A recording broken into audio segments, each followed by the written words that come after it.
नमस्कार विद्यार्थी मित्रांनो, आज आपण मराठी व्याकरणातील शब्दसिद्धी ह्या घटकाचा अभ्यास करणार आहोत. आपल्या भाषेत आलेले शब्द मूळचे कुठल्या भाषेतले आहेत याचा शोध घेणे म्हणजे त्या शब्दाची उत्पत्ती शोधणे. कोणते शब्द आपण इतर भाषांतून जसेच्या तसे घेतले, कोणत्या शब्दात बदल करून आपण नवीन शब्द घडवला याचा अभ्यास म्हणजे शब्दसिद्धी. शब्द कसा तयार होतो, सिद्ध होतो याचा अभ्यास म्हणजे शब्दसिद्धी होय. तोच अभ्यास आज आपल्याला करता येईल. भाषेमधला शब्द कसा तयार होतो त्याला शब्दसिद्धी असे म्हणतात. भाषेमधल्या शब्दाचे वर्गीकरण दोन प्रकारे करता येते. एक सिद्ध शब्द आणि दोन साधित शब्द. सिद्ध शब्दामध्ये आपण भाषेत जे सिद्ध शब्द म्हणजे काय तर भाषेचे शब्द मुळात धातू रूपात असतात, त्याला सिद्ध शब्द म्हणतात. उदाहरणार्थ जा, ये, कर, बोल, बस, उठ, पळ यासारखे मूळ धातू किंवा शब्द. तसेच दुसरा शब्द आहे साधित शब्द. साधित शब्द म्हणजे कर सारख्या सिद्ध शब्दापासून तयार झालेले करू, करता, करणारा, होकार, प्रतिकार इत्यादी शब्द. भाषेतील शब्दाचे दोन प्रकार पडतात. सिद्ध शब्द. सिद्ध शब्दामध्ये तत्सम, तद्भव, देशी आणि परभाषीय. तसेच साधित शब्दामध्ये उपसर्ग घटित शब्द, प्रत्यय घटित शब्द, सामासिक शब्द आणि अभ्यस्त शब्द असे चार प्रकार पडतात. सिद्ध शब्दामधील पहिला शब्द आहे तत्सम शब्द. तत्सम शब्द म्हणजे काय तर संस्कृतमधून जसेच्या तसे आलेले जे शब्द आहेत त्यांना आपण तत्सम शब्द म्हणतो. उदाहरणार्थ गुरु, पिता, पुत्र, कवी, जन्म. दुसरा शब्द आहे तद्भव शब्द. जे शब्द संस्कृतमधून शब्दात बदल होऊन आलेले आहेत त्यांना आपण तद्भव शब्द असे म्हणतात. उदाहरणार्थ अग्नी ह्या शब्दामध्ये बदल होऊन आग हा शब्द आलेला आहे. कर्ण ह्या शब्दामध्ये बदल होऊन कान हा शब्द आलेला आहे. पर्ण ह्या शब्दामध्ये बदल होऊन पान हा शब्द आपण घेतलेला आहे. पुष्प ऐवजी आपण फूल हा शब्द मराठीमध्ये घेतलेला आहे. हस्त ह्या शब्दाऐवजी आपण हात हा शब्द मराठीमध्ये घेतलेला आहे. तिसरा शब्द आहे देशी शब्द. मराठी भाषेतील जे मूळ शब्द आहेत व जे कोणत्याही परकीय भाषेतून आलेले नाहीत त्यांना आपण देशी शब्द असे म्हणतात. उदाहरणार्थ झाड, दगड, डोळा. चौथा शब्द आहे परभाषीय शब्द. संस्कृतखेरीज इतर परकीय भाषांतील कितीतरी शब्द मराठी भाषेने आपलेसे केले आहेत. अशा परकीय भाषेतून आलेल्या शब्दांना परभाषीय शब्द असे म्हणतात. आता ह्याच्यामध्ये आपण या पुस्तकातून हिंदी शब्द घेतलेला आहे तो म्हणजे भाई, बच्चा. इंग्रजी शब्दामधून घेतलेला आहे ते परकीय भाषेतून स्टेशन, नर्स, सायकल. अशा प्रकारे काही वेगवेगळ्या भाषांमधून आपण ते परकीय शब्द आपण आपल्या वापरामध्ये घेतलेले आहे. यापूर्वी आपण सिद्ध शब्द आणि सामासिक शब्द यांचा अभ्यास केलेलाच आहे. यावर्षी आपल्याला साधित गटातील उपसर्ग घटित शब्द, प्रत्यय घटित शब्द व अभ्यस्त शब्दांचा अभ्यास या परीक्षेसाठी करायचा आहे.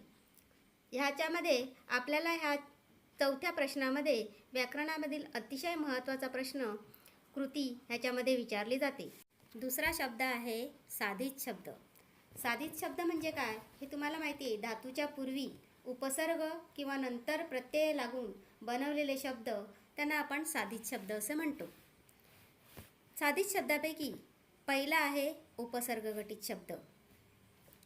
मूळ शब्दाच्या आधी एक किंवा अनेक अक्षरे लागून जे शब्द तयार होतात त्यांना उपसर्ग घटित शब्द म्हणतात. आधी लागणाऱ्या अक्षरांना किंवा शब्दांना उपसर्ग म्हणतात. उदाहरणार्थ विचार हा मूळ शब्दाला सु हा उपसर्ग लागून त्याचा तयार झालेला शब्द म्हणजे सुविचार. दुसरा आहे संगती. हा मूळ शब्द आहे. या मूळ शब्दाच्या आधी सु हा उपसर्ग लागलेला आहे आणि तयार झालेला शब्द म्हणजे सुसंगती.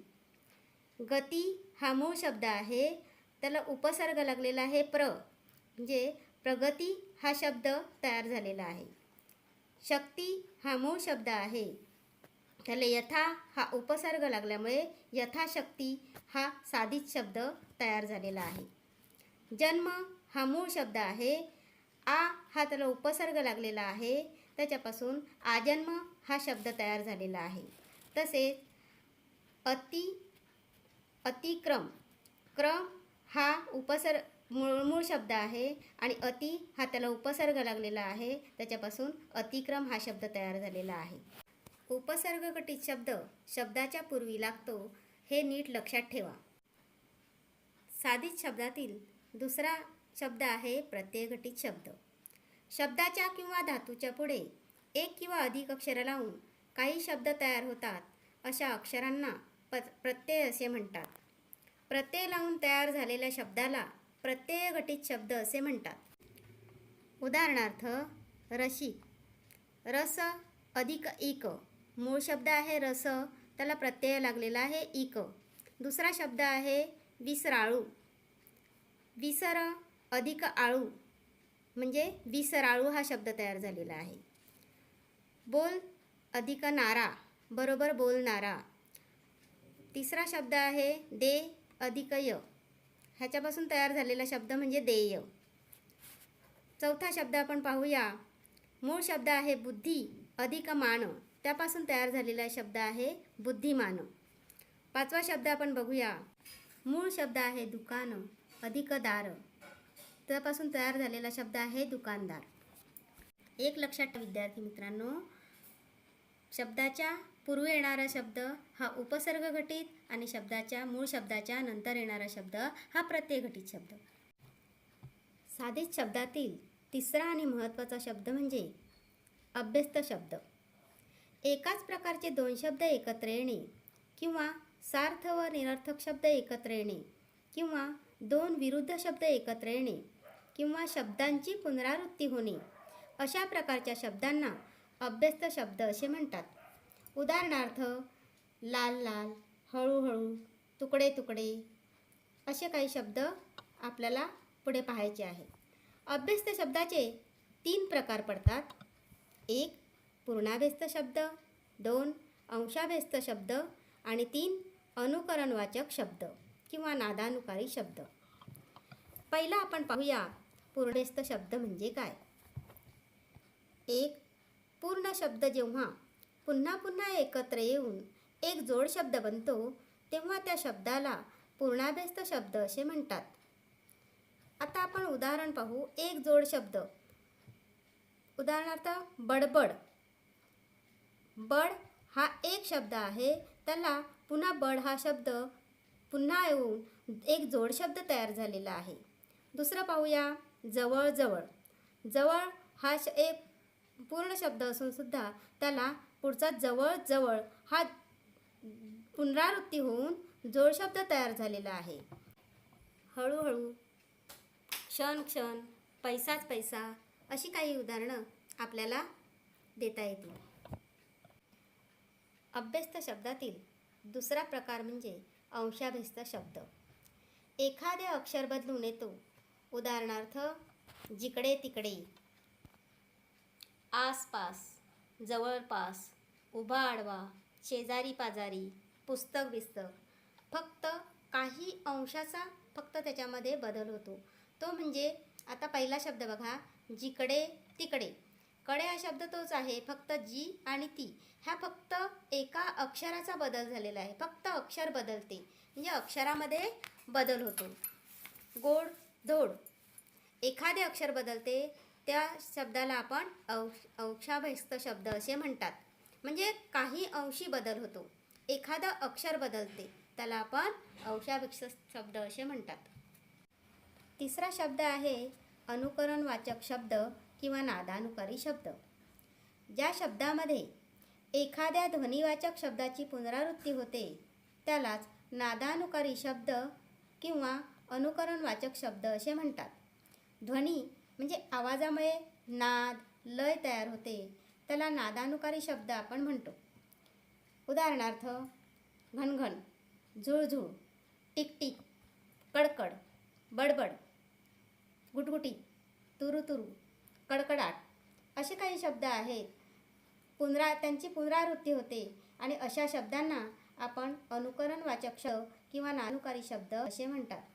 विद्यार्थी मित्रांनो, तुम्हाला यावर्षी हे 3 उपसर्ग घटित शब्द, प्रत्यय घटित शब्द आणि अभ्यस्त शब्द शब्दसिद्धीमधील हे 3 प्रकार अभ्यासायचे आहे आणि हे आपल्या कृतीपत्रिकेमध्ये तुम्हाला 2 गुणांसाठी विचारले जातात. तुम्हाला त्या शब्दांचं वर्गीकरण कंसामध्ये काही शब्द दिलेले असतात आणि त्या शब्दांचं या 3 गटांमध्ये तुम्हाला वर्गीकरण करायला सांगितलेलं असतं किंवा वेगवेगळ्या प्रकारे हे विचारले जातात. तुम्हाला काही उपसर्ग लावून पुढील शब्द तयार करा, काही प्रत्यय आलेले 4 शब्द लिहा.